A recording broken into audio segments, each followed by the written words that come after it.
बलात्कार की घटनाओं की खबरें सुनते हैं,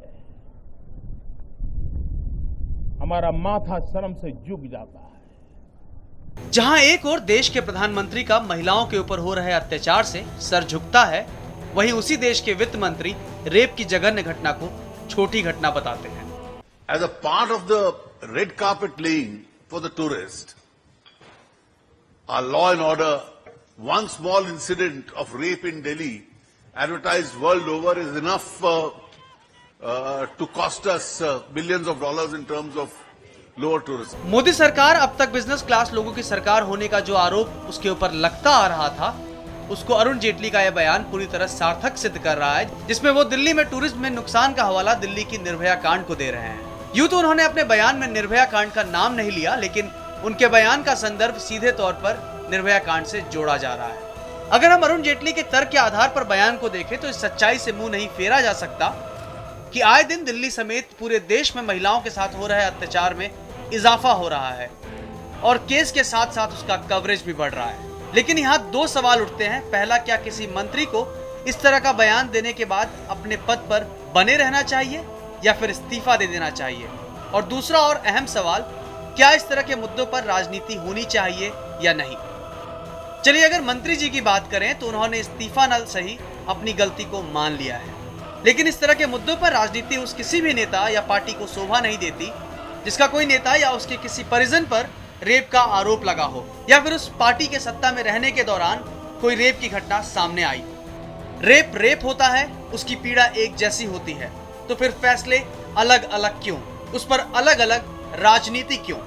जिस तरीके से कांग्रेस महिला आयोग और आम आदमी पार्टी के नेता घड़ियालू आंसू बहाकर अपना विरोध जाहिर कर रहे थे, उससे साफ तौर पर गंदी राजनीति की बू आ रही थी। और आए भी क्यों ना, जिस वक्त निर्भया कांड हुआ था उस वक्त कांग्रेस की सरकार थी, जिसने क्या क्या रंग खिलाए थे उसका गवाह पूरा देश है।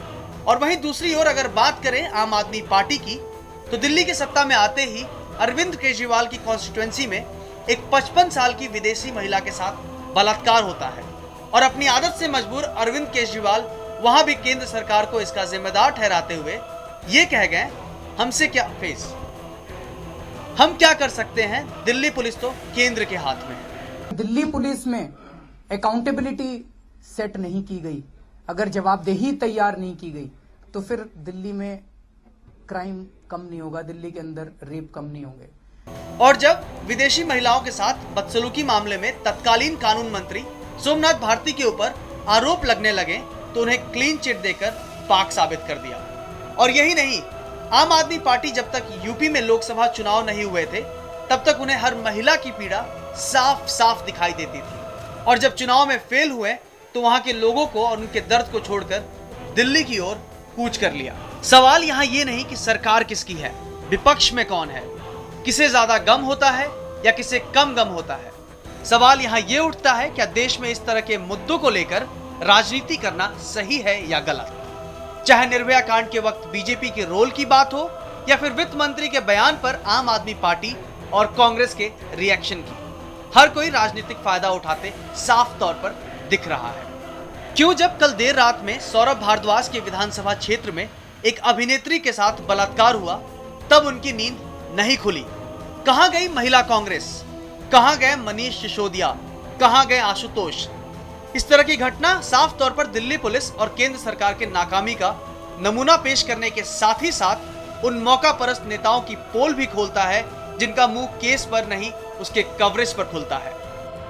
इस मुद्दे को जड़ से खत्म करने के लिए कड़े से कड़े कानून बनाने और फास्ट ट्रैक कोर्ट बनाने के साथ ही हमें खुद और समाज की सोच को बदलना होगा, वरना सच में प्रधानमंत्री जी देश के इस तरह की घटनाओं और उस पर राजनीति से सर झुकता है।